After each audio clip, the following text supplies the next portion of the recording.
obeisance. Prabhupada and Gurudev. Om Namo Bhagavate Vasudevaya. Om Namo Bhagavate Vasudevaya. Om Namo Bhagavate Vasudevaya. Narayanam Namaskrityam Naram Chaiva Narottamam Devim Saraswatim Vyasam Tato Jayamudhirayet Nashtaprayeshu Abhadreshu Nityam Bhagavata Sevaya Bhagavati Uttama Shloke Bhaktir Bhavati Naishtike. Today we are reading Srimad Bhagavatam, Canto 9, Chapter 16. Lord Parashurama destroys the world's ruling class, from text 28 to 37. Text 28. Vishwamitra, the son of Maharaja Gadhi, was as powerful as the flames of fire. From the position of a Kshatriya, he achieved the position of a powerful Brahmana by undergoing penances and austerities. Text 29. O King Parikshit, Vishwamitra had 101 sons, of whom the middle one was known as Madhuchanda. In relation to him, all the other sons were celebrated as the Madhuchandas. Text 30. Vishwamitra accepted the son of Ajigartha, known as Sunahasepa, who was born in the Bhrigu dynasty and was also known as Devarata, as one of his own sons. Vishwamitra ordered his other sons to accept Sunahasepa as their eldest brother. Text 31. Sunahasepa's father sold Sunahasepa to be sacrificed as a man animal in the yajna of King Harishchandra. When Sunahasepa was brought into the sacrificial arena, he prayed to the demigods for release and was released by their mercy. Text 32. Although Sunahasepa was born in the Bhargava dynasty, he was greatly advanced in spiritual life, and therefore the demigods involved in the sacrifice protected him. Consequently, he was also celebrated as the descendant of Gadhi, named Devarata. Text 33. When requested by their father to accept Sunahasepa as the eldest son, the elder 50 of the Madhuchandas of the sons of Vishwamitra did not agree. Therefore, Vishwamitra, being angry, cursed them, "May all of you bad sons become leeches," he said, being opposed to the principles of Vedic culture. Text 34. When the elder Madhuchandas were cursed, the younger 50, along with Madhuchanda, himself approached their father and agreed to accept his proposal.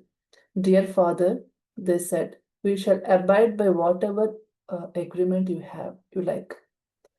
Text 35. Thus the younger Madhuchandas accepted Sunhasepa as their eldest brother and told him, "We shall follow your orders."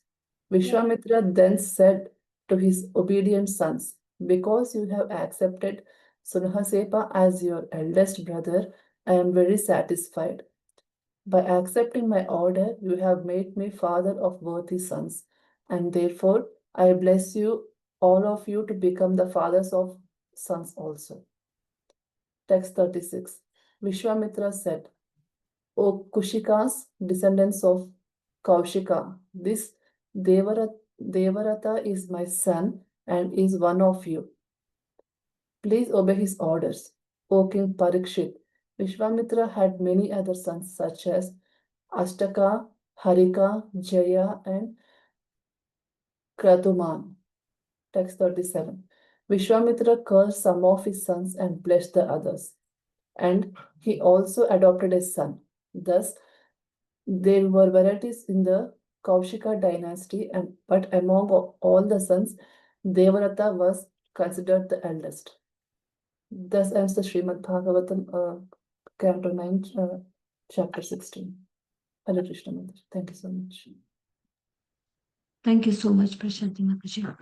Hare Krishna, Pratyush Prabhuji. Please accept our humble obeisances. All goes to Srila Prabhupada and Guru Maharaj. Please take over the call, Prabhuji. Hare Krishna. Hare Krishna, everyone. Please accept my humble obeisances. All glories to Srila Prabhupada. Thank you, Prashanti Mataji, for reading today's verse translations. Thank you, Sundaran Prabhuji, for the opportunity to serve Bhagavatam and devotees and purify myself. And thank you, Radharani Mataji, for hosting today's session. Thank you, everyone, for joining session. I'll start with my prayer. Om Ajnana-timirandasya Jnananjana-shalakya Chakshurunmilitam Yena Tasmai Shri Guruve Namah. Namo Vishnupadaya Krishna Pristhaya Bhutale Srimate Bhaktivedanta Swami Namine. Namaste Saraswate Deve Gauravani Pracharani Nirvishesha Shunyavati Pashyatya Desha Jai Shri Krishna Chaitanya Prabhu Nityananda Shri Advaita Gadadhar Shivasati Gaur Bhattavinda Hare Krishna Krishna Krishna Hare Hare Hare Rama Rama Rama Hare Hare. So in today's session, we are reading from Canto 9, Chapter 16, titled Lord Pashuram Destroys the Ruling Class. So in the previous session, we have seen uh, how Supreme Personality Godhead Incarnation, Lord Parshuram, uh, destroyed or killed the rulers, the Shastriyas, who were adharmis, who were not ruling with the proper justice. So I'll start sharing a screen and then we'll go over today's verses.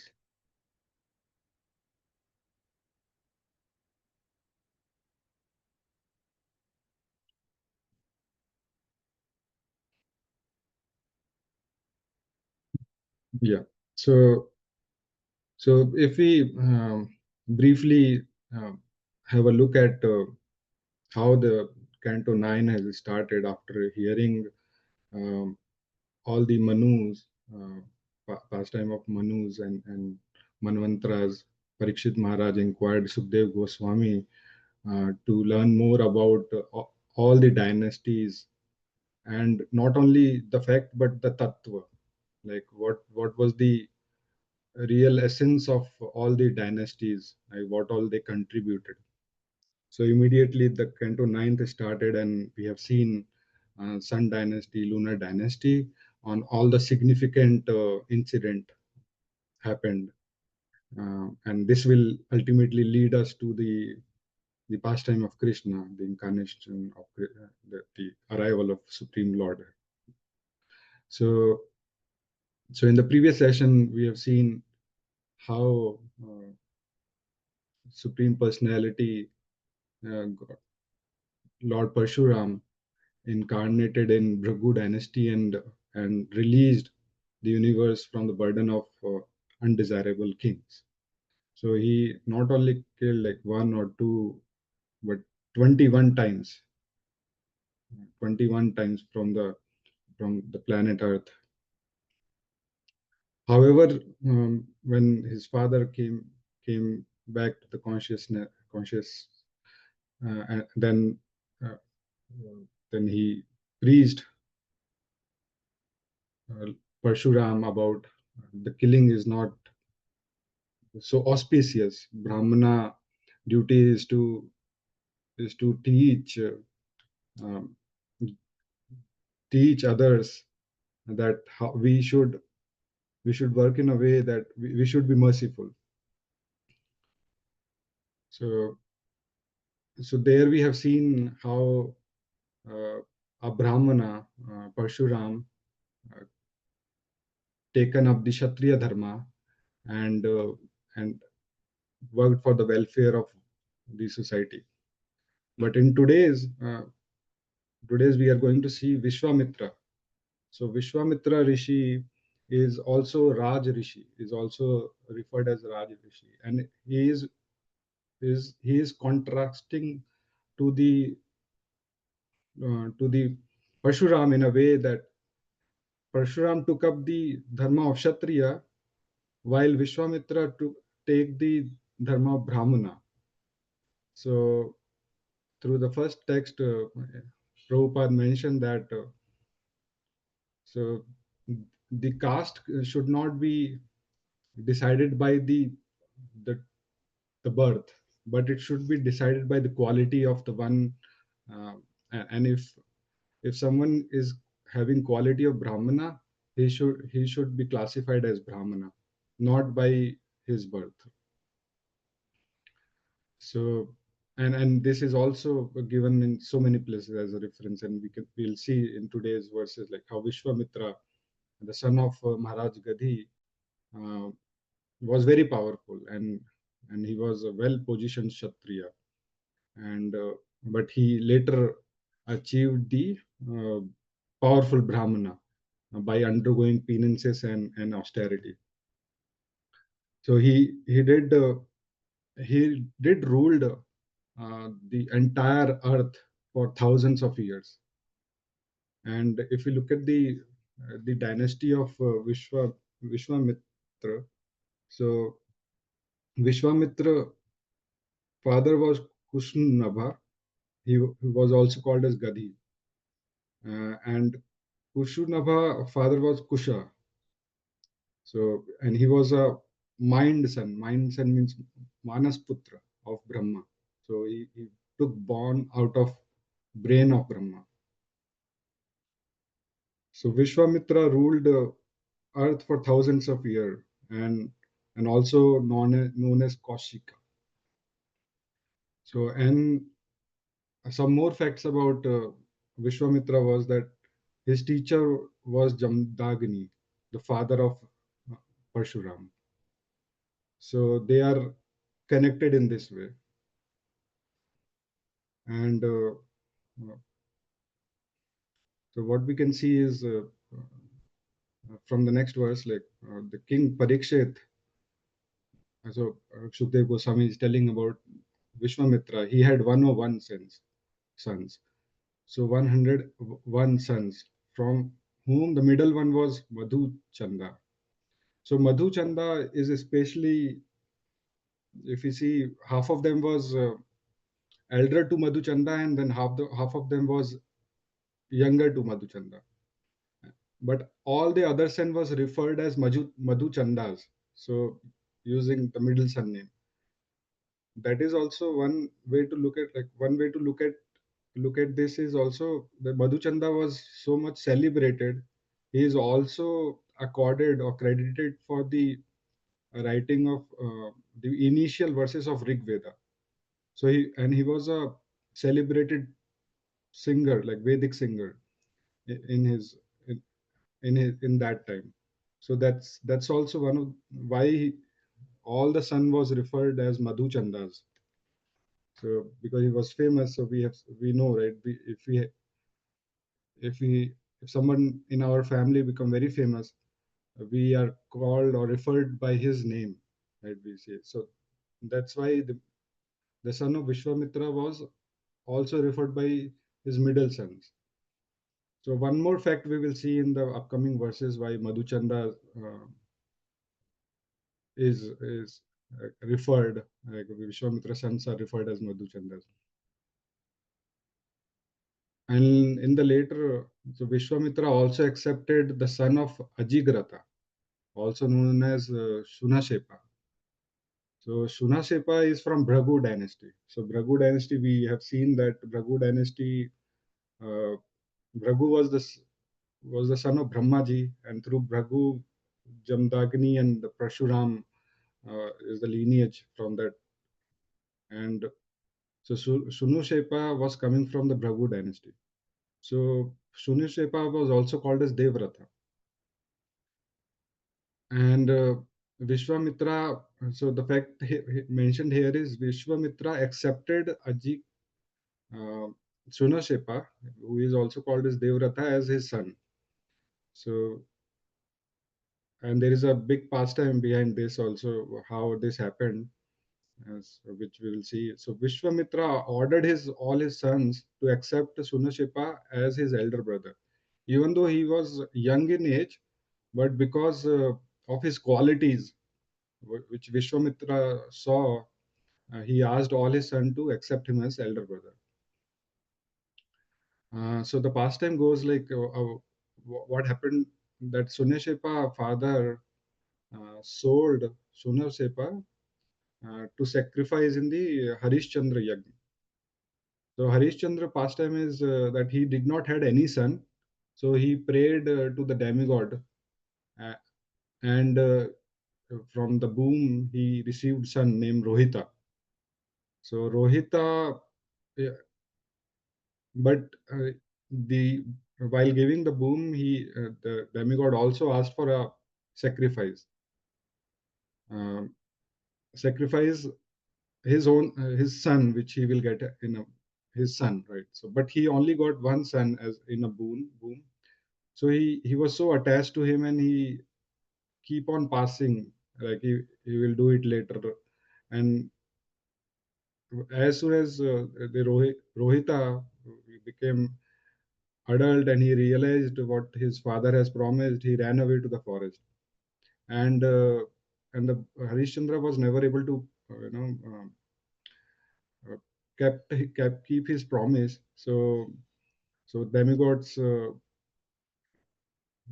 not happy, and then uh, Harishchandra got some illness. So and then Rohita was also supported by Indra that you should not sacrifice yourself. So that's how he were able to save himself also. And so later, what happened that uh, Rohita arranged Sunishepa from his father Ajigrata,